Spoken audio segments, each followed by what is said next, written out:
Chapter 4. Showing Off in Sunday School. The sun rose upon a tranquil world and beamed down upon the peaceful village like a benediction. Breakfast over, Aunt Polly had family worship. It began with a prayer built from the ground up of solid courses of scriptural quotations, welded together with a thin mortar of originality. And from the summit of this she delivered a grim chapter of the Mosaic law, as from Sinai. Then Tom girded up his loins, so to speak, and went to work to get his verses. Sid had learned his lesson days before. Tom bent all his energies to the memorizing of 5 verses, and he chose part of the Sermon on the Mount because he could find no verses that were shorter. At the end of half an hour Tom had a vague general idea of his lesson, but no more, for his mind was traversing the whole field of human thought, and his hands were busy with distracting recreations. Mary took his book to hear him recite, and he tried to find his way through the fog. "Blessed are the poor? Yes, poor. Blessed are the poor in spirit. In spirit. Blessed are the poor in spirit, for theirs. For theirs. Blessed are the poor in spirit, for theirs is the kingdom of heaven. Blessed are they that mourn, for they, for they, S-H-A. For they, S-H, oh, I don't know what it is. Shall. Oh, shall. For they shall mourn. Blessed are they that shall, they that shall mourn, for they shall what? Why don't you tell me, Mary? What do you want to be so mean for? Oh, Tom, you poor thick-headed thing, I'm not teasing you. I wouldn't do that. You must go and learn it again. Don't you be discouraged, Tom. You'll manage it, and if you do, I'll give you something ever so nice. There now, that's a good boy. All right, what is it, Mary? Tell me what it is. Never you mind, Tom. You know if I say it's nice, it is nice. You bet you that's so, Mary. All right, I'll tackle it again. And he did tackle it again, and under the double pressure of curiosity and prospective gain, he did it with such spirit that he accomplished a shining success. Mary gave him a brand-new Barlow knife worth 12.5 cents, and the convulsion of delight that swept his system shook him to his foundations. True, the knife would not cut anything, but it was a sure enough Barlow, and there was inconceivable grandeur in that, though where the Western boys ever got the idea that such a weapon could possibly be counterfeited to its injury is an imposing mystery and will always remain so, perhaps. Tom contrived to scarify the cupboard with it, and was arranging to begin on the bureau, when he was called off to dress for Sunday school. Mary gave him a tin basin of water and a piece of soap, and he went outside the door and set the basin on a little bench there. Then he dipped the soap in the water and laid it down, turned up his sleeves, poured out the water on the ground, gently, and then entered the kitchen and began to wipe his face diligently on the towel behind the door. But Mary removed the towel and said, "Now, ain't you ashamed, Tom? You mustn't be so bad. Water won't hurt you." Tom was a trifle disconcerted.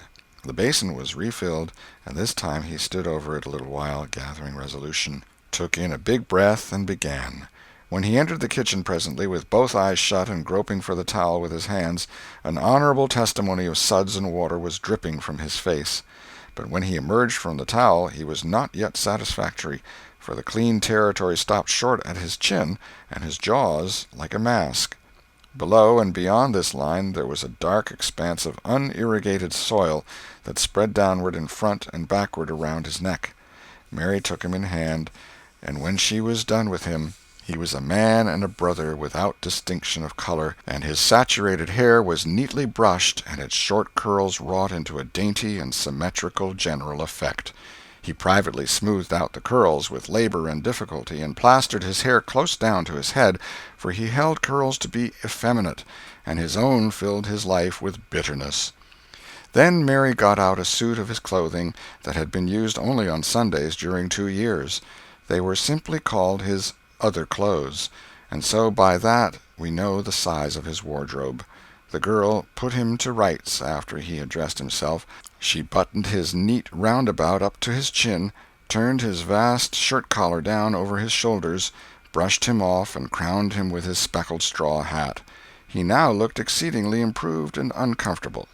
He was fully as uncomfortable as he looked, for there was a restraint about whole clothes and cleanliness that galled him. He hoped that Mary would forget his shoes, but the hope was blighted. She coated them thoroughly with tallow, as was the custom, and brought them out. He lost his temper and said he was always being made to do everything he didn't want to do, but Mary said persuasively, "Please, Tom, that's a good boy." So he got into the shoes, snarling. Mary was soon ready, and the three children set out for Sunday school, a place that Tom hated with his whole heart, but Sid and Mary were fond of. Sabbath school hours were from 9 to 10:30, and then church service. Two of the children always remained for the sermon voluntarily, and the other always remained too, for stronger reasons. The church's high-backed, uncushioned pews would seat about 300 persons. The edifice was but a small, plain affair, with a sort of pine-board tree-box on top of it for a steeple. At the door Tom dropped back a step and accosted a Sunday-dressed comrade. "Say, Billy, got a yaller ticket?" "Yes." "What'll you take for her?" "What'll you give?" "Piece of licorice and a fish-hook." "Let's see 'em." Tom exhibited. They were satisfactory, and the property changed hands.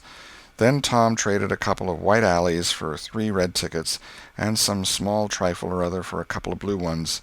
He waylaid other boys as they came, and went on buying tickets of various colors 10 or 15 minutes longer. He entered the church, now with a swarm of clean and noisy boys and girls, proceeded to his seat, and started a quarrel with the first boy that came handy. The teacher, a grave elderly man, interfered, then turned his back a moment, and Tom pulled a boy's hair in the next bench, and was absorbed in his book when the boy turned round, stuck a pin in another boy presently in order to hear him say "ouch," and got a new reprimand from his teacher. Tom's whole class were of a pattern, restless, noisy, and troublesome. When they came to recite their lessons, not one of them knew his verses perfectly, but had to be prompted all along. However, they worried through, and each got his reward, in small blue tickets, each with a passage of Scripture on it. Each blue ticket was pay for 2 verses of the recitation.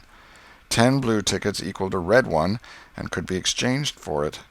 10 red tickets equaled a yellow one. For 10 yellow tickets the superintendent gave a very plainly bound Bible, worth 40 cents in those easy days, to the pupil. How many of my readers would have the industry and application to memorize 2,000 verses even for a Doré Bible? And yet Mary had acquired 2 Bibles in this way.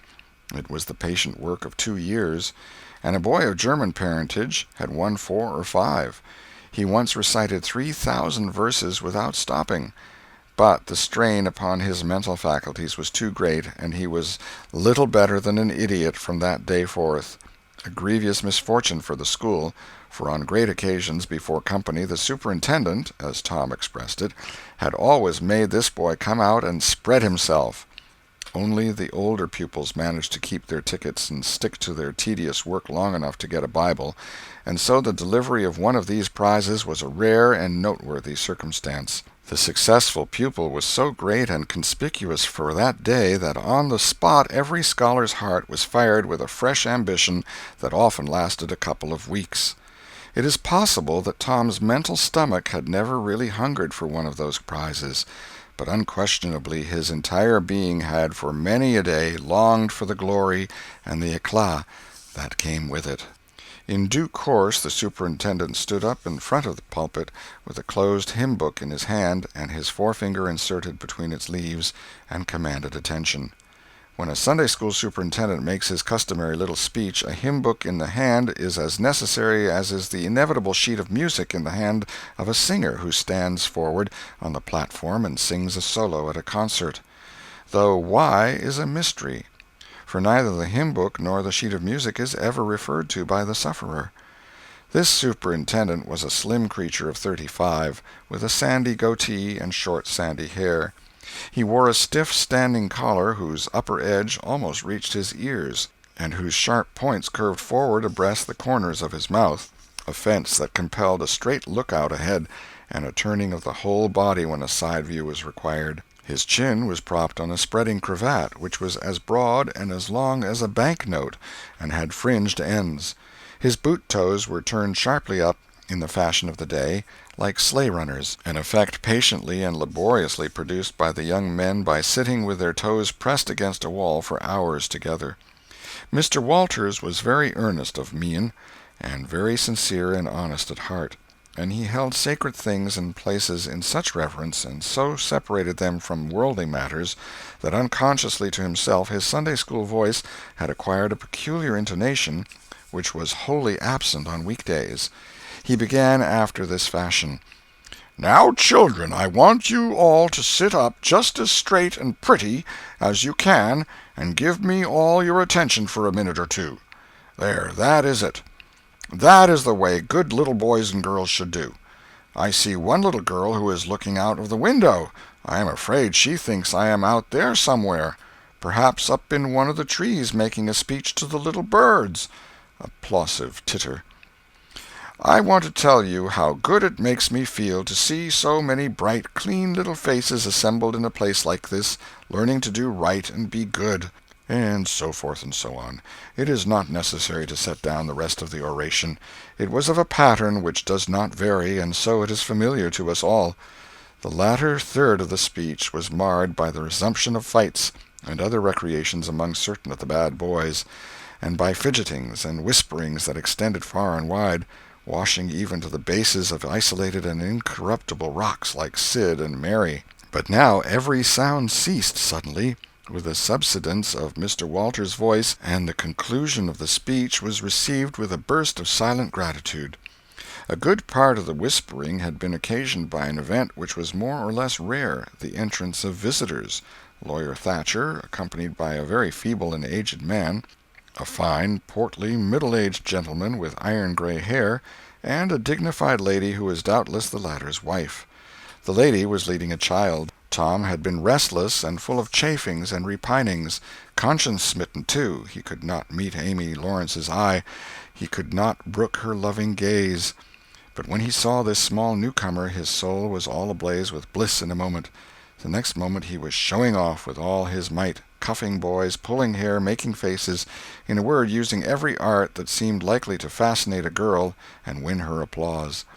His exaltations had but one alloy, the memory of his humiliation in this angel's garden, and that record in sand was fast washing out under the waves of happiness that were sweeping over it now.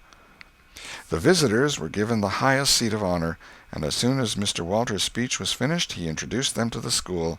The middle-aged man turned out to be a prodigious personage, no less a one than the county judge, altogether the most august creation these children had ever looked upon, and they wondered what kind of material he was made of, and they half wanted to hear him roar, and were half afraid he might, too.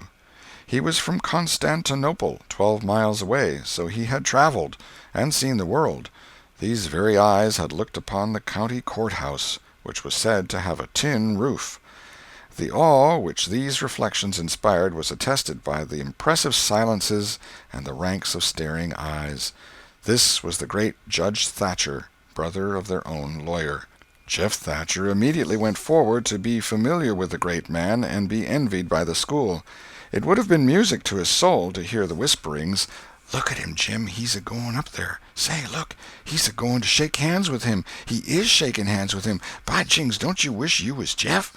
Mr. Walters fell to showing off, with all sorts of official bustlings and activities, giving orders and delivering judgments, discharging directions here, there, everywhere that he could find a target. The librarian showed off, running hither and thither with his arms full of books, and making a deal of the splutter and fuss that insect authority delights in. The young lady teachers showed off, bending sweetly over pupils that were lately being boxed, lifting pretty warning fingers at bad little boys, and patting good ones lovingly. The young gentlemen teachers showed off with small scoldings and other little displays of authority and fine attention to discipline, and most of the teachers of both sexes found business up at the library by the pulpit. And it was business that frequently had to be done over again 2 or 3 times, with much seeming vexation. The little girls showed off in various ways, and the little boys showed off with such diligence that the air was thick with paper wads and the murmur of scuffling. And above it all, the great man sat and beamed a majestic judicial smile upon all the house, and warmed himself in the sun of his own grandeur, for he was showing off, too. There was only one thing wanting to make Mr. Walters's ecstasy complete, and that was a chance to deliver a Bible prize and exhibit a prodigy. Several pupils had a few yellow tickets, but none had enough, and he had been around among the star pupils inquiring. He would have given worlds now to have that German lad back again with a sound mind. And now at this moment, when hope was dead, Tom Sawyer came forward with 9 yellow tickets, 9 red tickets, and 10 blue ones, and demanded a Bible. This was a thunderbolt out of a clear sky. Walters was not expecting an application from this source for the next 10 years, but there was no getting around it. Here were the certified checks, and they were good for their face. Tom was therefore elevated to a place with the judge and the other elect, and the great news was announced from headquarters. It was the most stunning surprise of the decade, and so profound was the sensation that it lifted the new hero up to the judicial one's altitude, and the school had 2 marvels to gaze upon in place of 1.